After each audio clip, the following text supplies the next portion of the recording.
Hey everyone, in this video, I'll show you how to reset YouTube recommendations.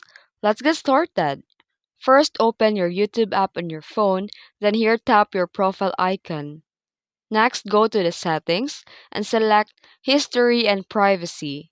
And here tap Clear Watch History and confirm.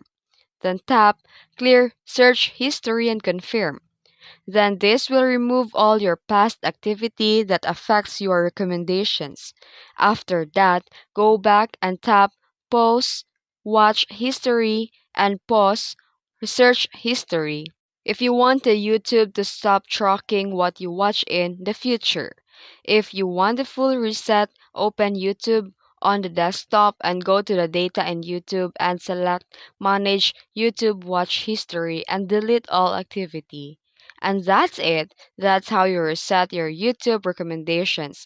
If this video helped you, don't forget to like and subscribe for more tutorials. Thanks for watching.